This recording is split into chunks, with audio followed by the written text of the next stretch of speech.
even in the case of Christian Porter, who is only accused, he's not proven guilty of rape. He's an accused rapist and he's been put in a position of power. I just find that that's unhelpful. You know, okay, I think her original work with regards to allowing victims of sexual abuse to speak out in Tasmania, I think that's really important. They should be allowed to do so. But I just don't think that, you know, her work necessarily post receiving Australia of the Year has really been as helpful. And I think actually some of it's been quite divisive.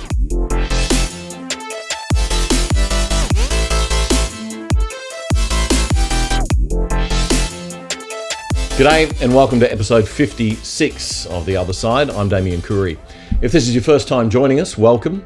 We started this show to bring some balance to the Aussie political and media conversation, since so much of what we see in our mainstream media these days tends to be filtered through the lens of left-wing critical theory, because that's what most of our young journalists had hammered into them at school and then hammered into them some more at university. So we focus on another lens, that of classical liberalism, free markets, free people, small government, and personal responsibility. Carolyn Derusso will join me later to talk about Grace Tame, the Australian of the Year, and her rather unusual interpretation of the very important legal principle of the presumption of innocence. Something the left seems very happy to chuck out the door in a woke frenzy of moral grandstanding. So welcome. This is The Other Side. The Canadian state, or province as they call them, of Alberta, has lifted all of its COVID-19 restrictions, even as cases continue to rise. There'll be no contact tracing, no asymptomatic testing, no mandatory mask orders, no isolation required if you test positive, just recommendations. Canada's equivalent of the ABC, the CBC, spoke to the Chief Medical Officer of Alberta Province, Dr. Deena Hinshaw, about her decision. This won't come as news to you, but a number of medical experts have criticized your decision, including the Canadian Pediatric Society and the Alberta Medical Association. So, you know, why are you confident that this is the way to go at this stage in the pandemic? It's really twofold. One is about I believe I have an obligation to continually assess the proportionality of the requirements that I place on Albertans province-wide in terms of legal mandates to do or not do certain things. And I need to continually assess the province-wide risk and whether or not that meets the test of requiring those particular interventions. Wow. Okay. So, that was a bureaucrat saying, basically, I'm going to try to be proportional in my response before I start waving my power around. And I'm actually going to consider whether the risks warrant the level of response and restrictions that we're imposing on free citizens. Wow. Now that is a rare CHO. Rather than just taking all the power she can and wielding it like a demigod, this woman actually cares about the negative effects of restrictions on people's physical health, mental health, their liberties and freedoms, their right to see friends and family, and, God forbid, the economy, which, remember, equals people's lives and livelihoods. When she's making a call, she thinks of all those things. Can we duplicate Dr. Hinshaw and have her replace Kerry, Jeanette, Nicola and Brett? She's a fountain of common sense in a sea of hysteria. But wait, there's more. And at the same time, we're going to be moving from a province-wide approach to really looking specifically at local interventions where they're needed. So if we have surges of cases leading to acute care impacts, being able to target those particular locations with measures that are needed, as opposed to, again, the mandate at a province-wide level. What do you say to people who just say it just feels like it's too soon, that we aren't there yet broadly? I mean, the Canadian Pediatric Society called it completely out of step. I mean, are they wrong to frame it that way? And to those who say it's just too soon? And it's fair to point out, by the way, as you did, that you're not, Alberta is not alone necessarily. Other provinces have done some aspects of this. But here we are. I think that's why people feel this way, that it just feels like it's We're not there yet. What do you say to that?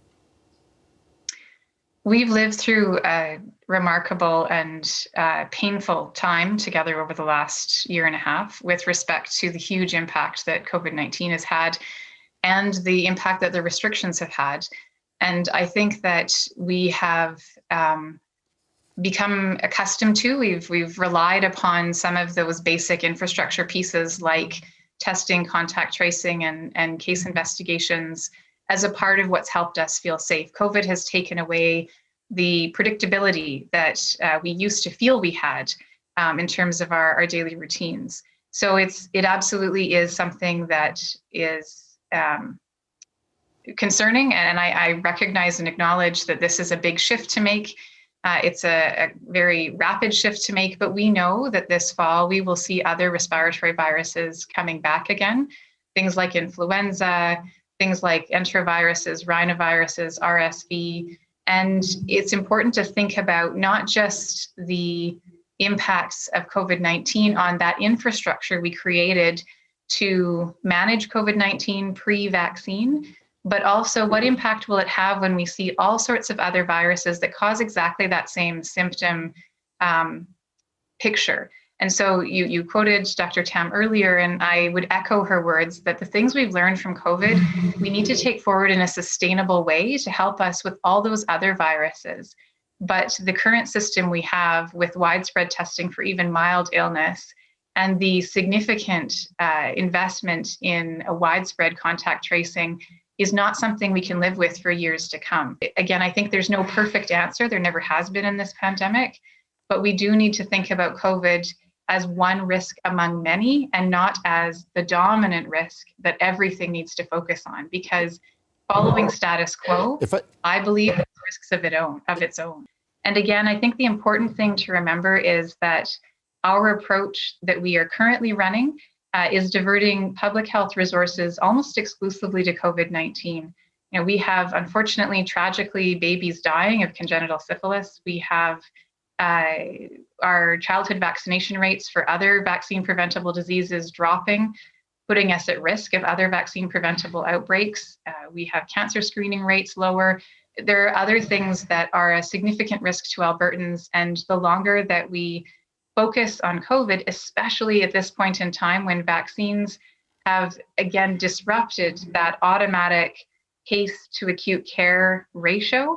Again, I would not believe that I would be doing the best service to Albertans if I didn't look at that bigger picture and make recommendations looking at that bigger picture of how we utilize the people in our public health system for the best impact for everyone's health. That's the Chief Health Officer of Alberta Province in Canada, Dr. Dina Hinshaw. Alberta has had almost no COVID deaths, very few, since late June. Prior to that, it had 236,000 COVID cases and 2,325 deaths out of a population of 4.5 million. Alberta now has a full vaccination rate of 56%.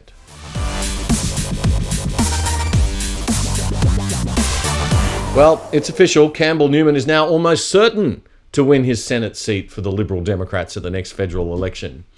Channel 10's head of Labor Party public relations and occasional political reporter, Peter Van Onselen, or Pivo as we like to call him on this show, is famous for his exceptional professorial prediction that Scott Morrison would lose the 2019 election in a landslide. Well, now, speaking to the yuppie woke crew on the project, Pivo has handed down his prediction on the former Queensland Premier's political comeback. He's been Queensland Premier and Brisbane Lord Mayor. Now Campbell Newman is looking to score a gig in Canberra. He's confirmed he will contest the next federal election for the Liberal Democrats as a Senate candidate. I simply can't sit by and watch Australia be so poorly led and this crisis so poorly managed by our major political parties. What do you think? No chance. Zero, zip, nada. Zero? No chance. Not in Queensland in particular. Okay. But knowing PVO's predictions, that means he'll win in a landslide. I don't know how much faith to put in that. Could be Prime Minister by next March. Ah, yes. It's not the kiss of death with Pivo. It's the kiss of life. Well, the Australian of the Year, Grace Tame, has strongly criticised our Prime Minister, Scott Morrison, for temporarily giving Christian Porter a promotion. Christian Porter will be filling in as Leader of the House of Representatives while Peter Dutton is in quarantine in Brisbane. And Mr. Porter, who is now the Industry Minister and was the former Attorney General, has been the subject, as we all know, of very historical rape allegations from a woman who's tragically no longer alive, which he strenuously denies. Now, Grace Tame is somebody who on this show we've spoken about before. She's the Australian of the Year. She is an advocate for survivors of child sexual abuse. She was abused by her in a repeated sexual inappropriate relationship with her 50-something-year-old maths teacher, I think. And then she was unable or not allowed to speak about her case in Tasmania for many years, and so she fought to have the laws in that state overturned. So she's a bit of a hero in that sense, and was awarded the Australian of the Year this year, but has subsequently been making quite political comments, very strong political comments, not to everybody's pleasure. And joining me right now on the other side to discuss this is lawyer and political commentator Carolyn Derusso. Carolyn, thank you for joining us all the way from Perth. Great to be with you again, mate. To say hi to all our WA viewers and friends as well at this point. When everyone who in WA at the moment is actually just trying to keep dry. We've had this insanely wet July, and today it is continuing. So I hope it's all a bit wild outside, so I hope that it's not interrupting the audio. No, can't hear a thing, but maybe the rain's a good thing sometimes, perhaps. Maybe. So, Carolyn, what we saw Grace Tame on the 7:30 report. I want to just play a little bit of a clip of that. But first, your general view on the comments that she made the other day as an Australian of the Year. Is it appropriate to be making such strong political comments? She seems to be on a bit of a political campaign, really. We have seen a trend in recent years where our Australians of the Year have become increasingly political.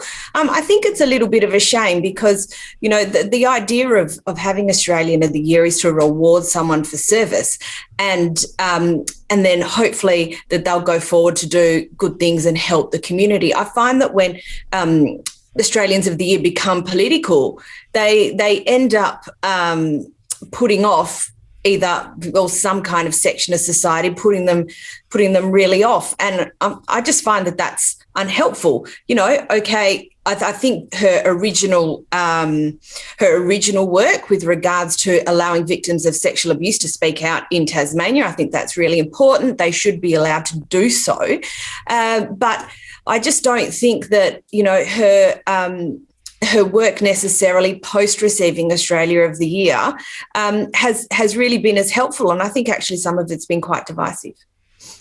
Let's have a listen to some of what she said in her interview with Laura Tingle on the 7:30 report last week. Even in the case of Christian Porter, who is only accused, he's not proven guilty of rape.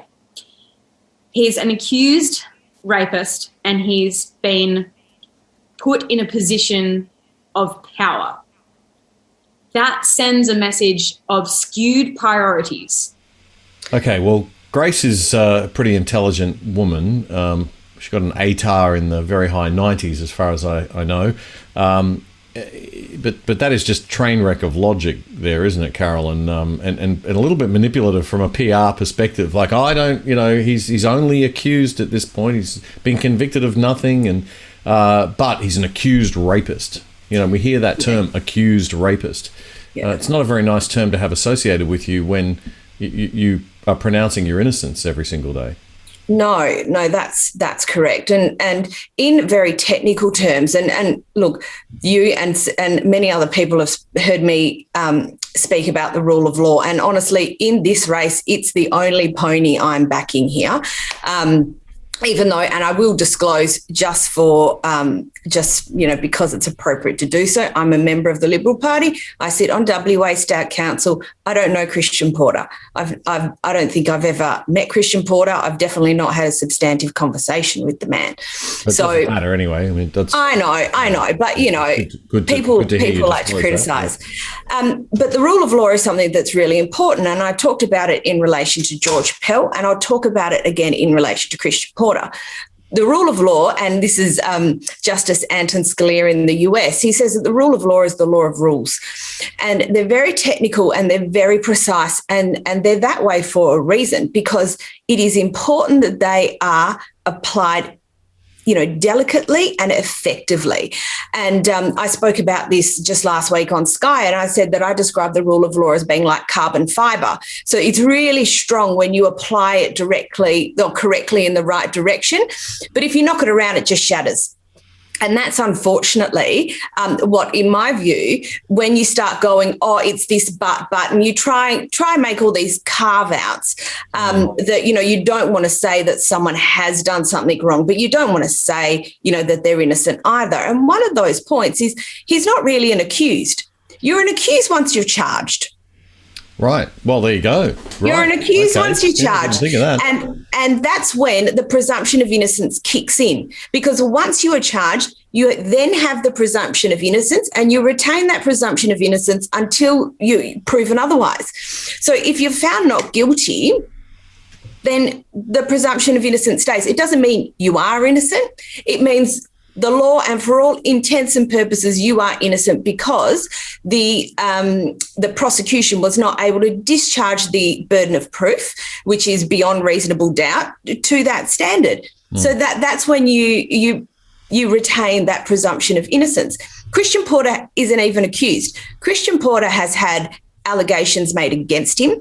And we saw with the ABC after they settled, or the proceedings between them and Porter were settled, the ABC made a statement to say, look, we didn't contend to say in this article that the allegations could be substantiated to any standard of proof, either criminal or civil, and that they didn't contend that he was guilty, and that they were apologetic, or can't recall the precise words they used, if some readers misinterpreted their article to suggest that he was guilty.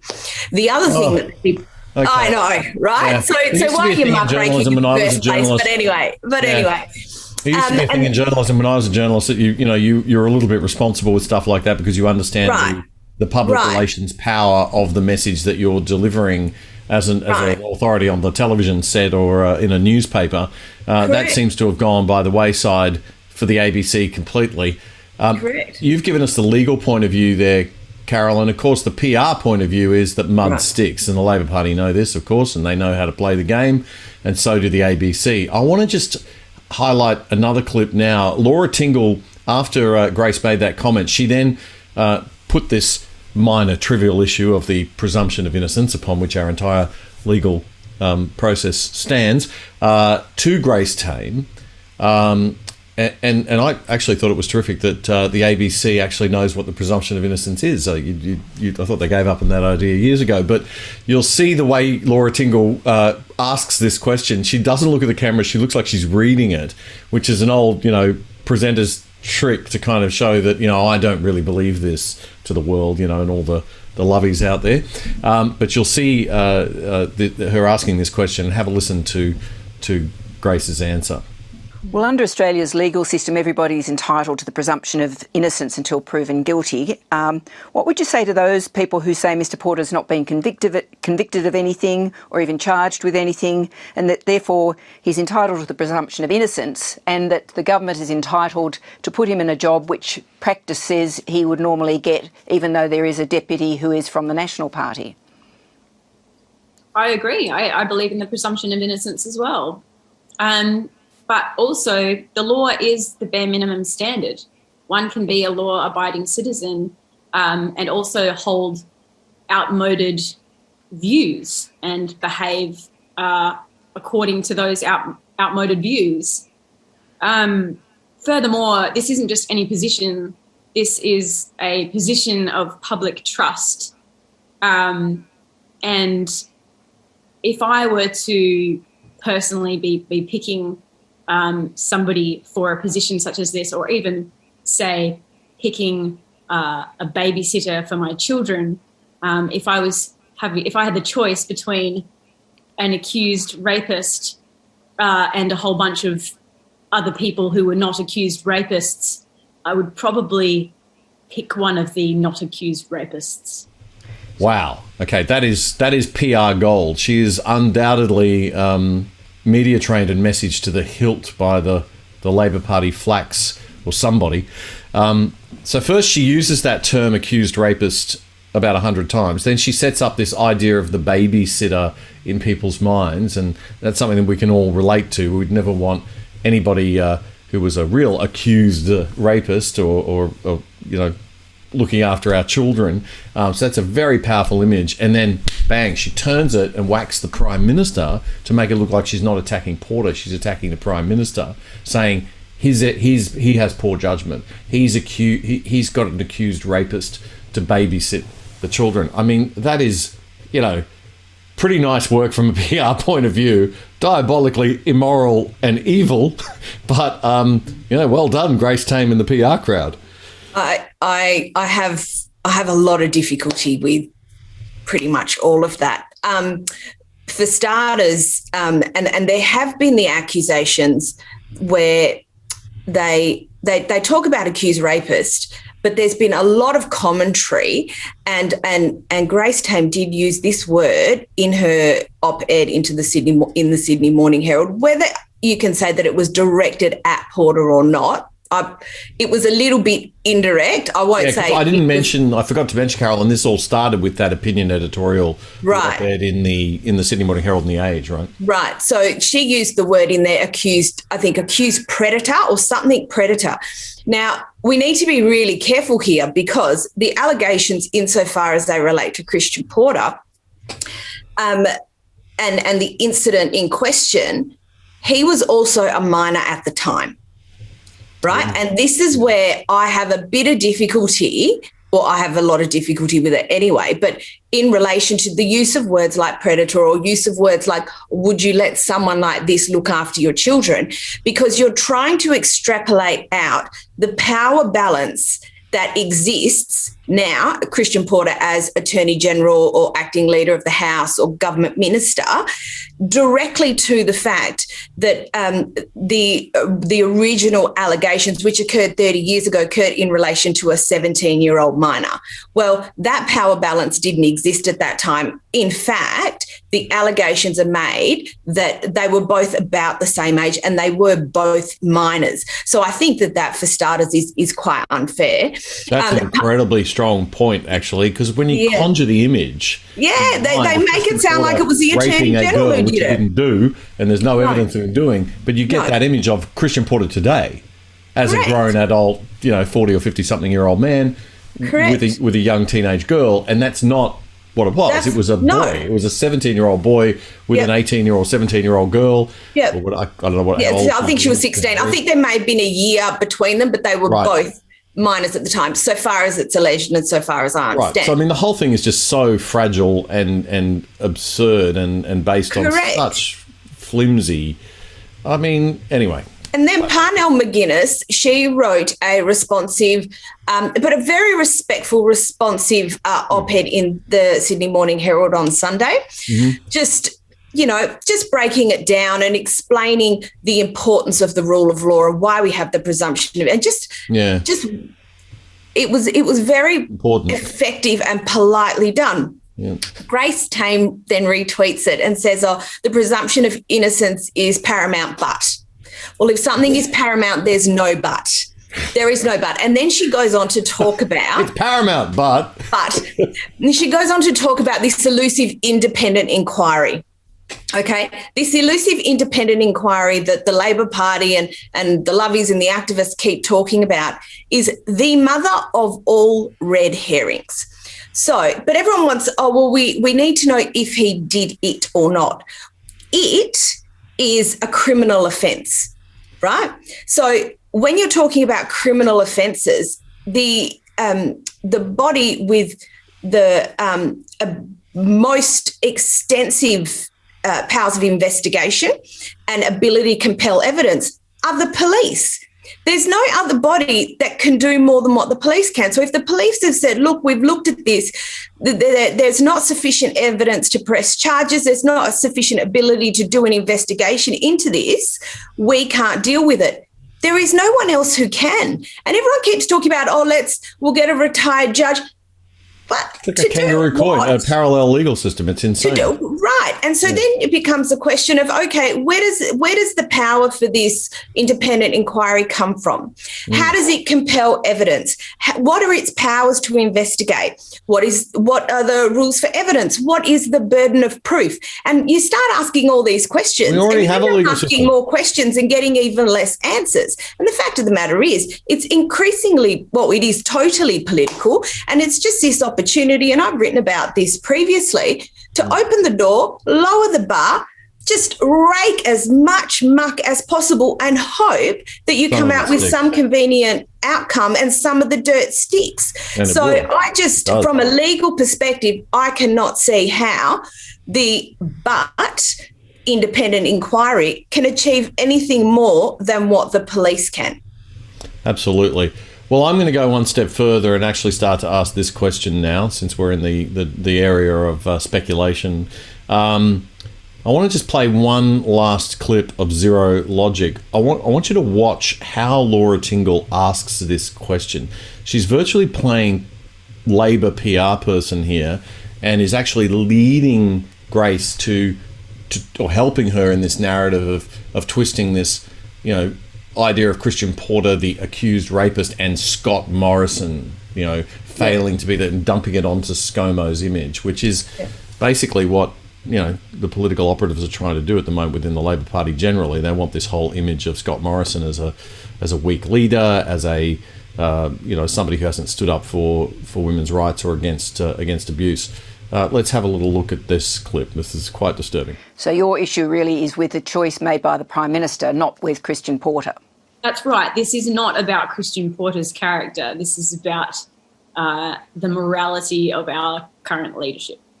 So your primary argument here really is with the Prime Minister then, as the person who must set the standards. That's right.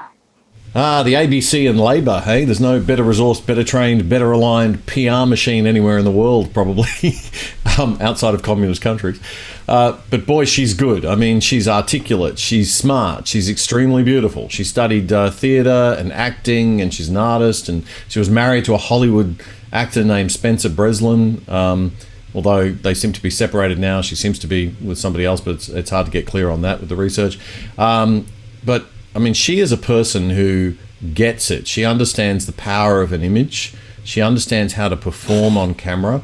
I find it really hard to believe, Carolyn, and I would ask this just as, you're a political party sort of person in WA with the Liberal Party, as you mentioned before. We know how the pre-selection system works. We know how people manoeuvre. I can't believe that the Labor Party aren't all over Grace Tame at the moment and planning a future for her. Do you think we'll be hearing about some sort of pre-selection for the next federal election soon? Well, God knows, but, anything is possible, particularly given the next election will be after her term of Australian of the Year would have finished.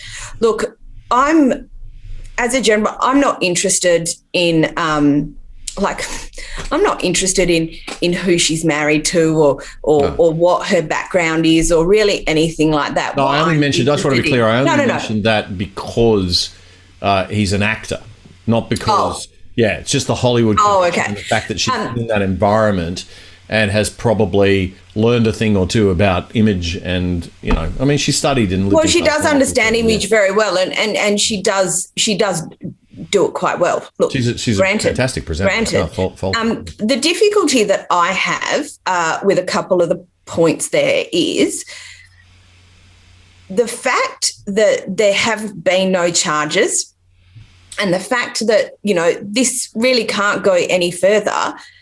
Does that mean then that those people, anyone who has an allegation put against them, they then can't participate in society with the rest of us. So if he's not allowed to be acting leader of the House, is it okay that he's a minister? Is it okay that he's an MP? Is it okay that he's a garden variety lawyer? Because, as lawyers, we still need to be fit and proper people. Or does he have to sit in some little dark room for the end of his days, not allowed to participate in society because someone once made an allegation? That there is a terrible grey area that I don't think we want to go into, because you never know who that mud is going to stick to. So you're either guilty of an offence and that's that, or otherwise you need to be able to get on and just participate in society like the rest of us. So I think that there is a really quite a disingenuous point, to be perfectly frank, because that there leaves anyone open to an allegation being made against them, and they can't play anymore. And that there goes against everything that we believe in a free and open society. Well, that's what the presumption of innocence is for. It's correct. He has a right to continue his career and not suffer unless he's proven guilty of something. Yeah. To me, it makes no sense. The second point in relation to Grace Tame and potentially a future political stint is that we have seen in the past that those kind of celebrity type political appointments or celebrity type, political candidates and MPs don't generally turn out that great.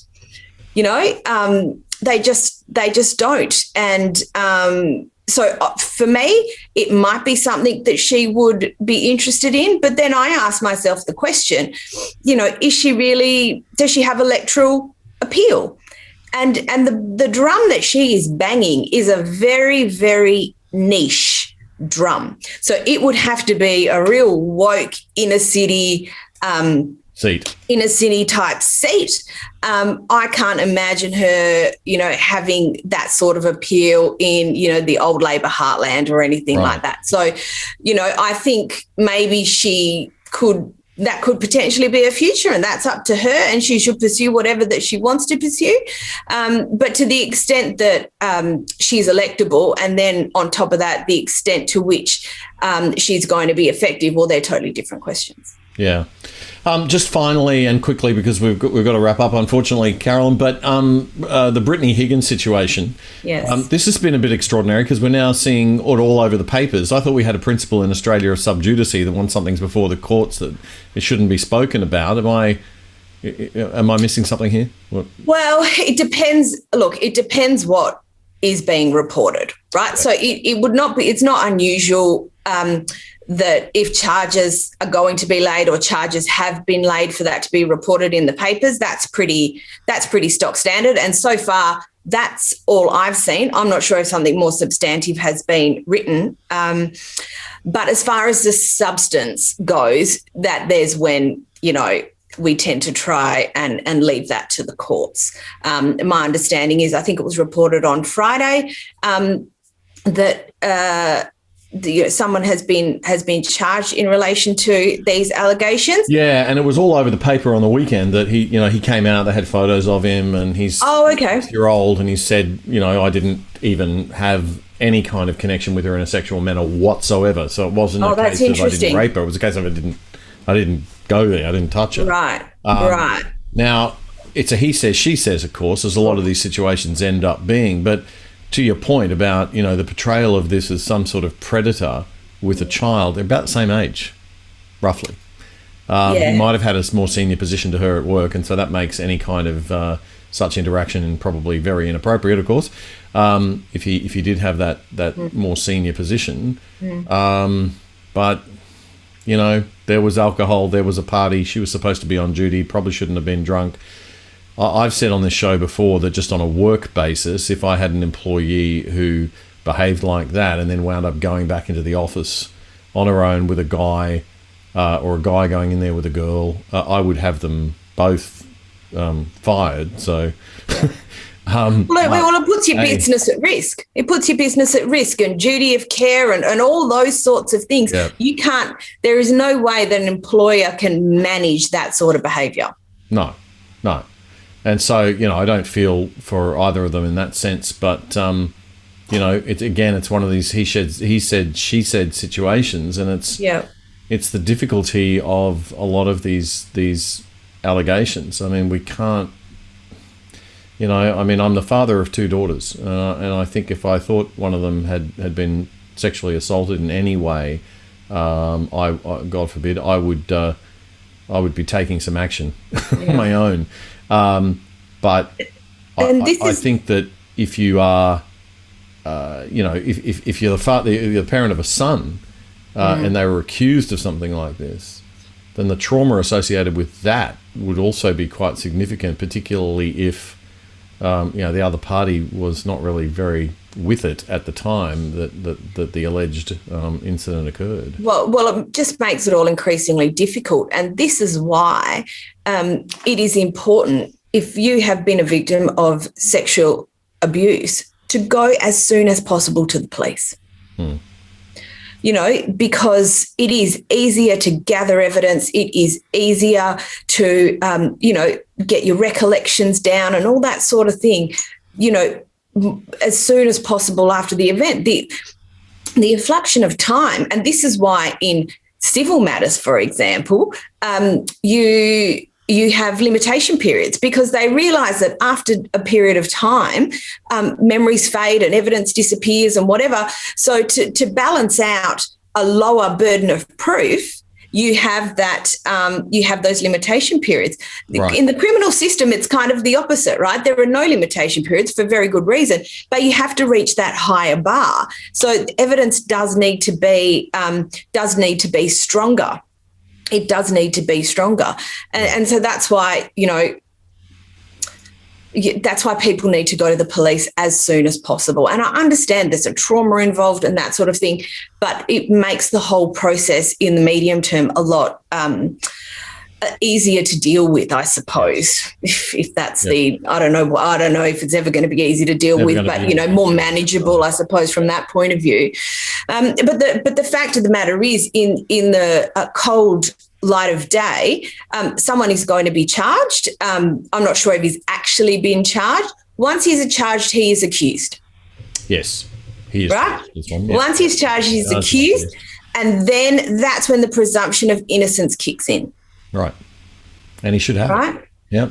And I talked about this the other night on TV. You know what? I didn't like Ivan Milat. No one liked Ivan Milat. No one wanted to have a beer with him. No one wanted to have him over for Christmas. But you know what? Like the rest of us, he had the presumption of innocence until he was convicted. He had the right to a fair trial. We all have the right to a fair trial. And so this here's where I have a little bit of a twinge, a little bit of a worry, is that, now this case has had so much media around it. Is this guy going to be able to have a fair trial? And I understand in the ACT, and this is just my understanding, I could be wrong, but my understanding is in the ACT that an accused can elect to have a judge-only trial. Wow. And boy, you would be taking that option because how do you find 12 people in the ACT who don't have an opinion about this? Exactly. Right. So that they're, and judges have their own prejudices as well. But, at least, most people who have had public kind of where there's been public kind of situations like this, that they do generally opt for a judge-only trial. Yeah, I can understand why. Public opinion is a terribly strange thing. Yeah, and powerful. It's a powerful thing. Yeah, well, you'd never want to be. I'd never want to be in front of a jury. I think a jury of peers is the worst possible thing. But don't give me journalists and PR people. If you're giving me a jury, maybe lawyers. But I have a little less faith in the law than you do, probably. But anyway, thank you very much, mate, for coming on again. Really appreciate it. Anytime, mate. It's a pleasure. And that is it for another episode of The Other Side. I'm Damien Curry, and we will catch you again in a few days. Make sure to like, click, subscribe, tell your friends about the show. And just that word of mouth is amazing, and that's what really helps us to grow. So please do that. If you want to be added to our VIP WhatsApp group, and I'll send you the link to opt into that. It's not a chat group, it's just a broadcast group. We just send out the links to the episodes for you, so you don't miss anything, and it protects us from big tech if they ever do anything nasty to us, which I hope they won't. You can also subscribe to DISCERNABLE, our platform at discernible.io, as on the screen right now. And you'll be able to catch all the other great Discernible content as well, Matt and the People's Project and all of Matt's interviews. So we will see you in a few days.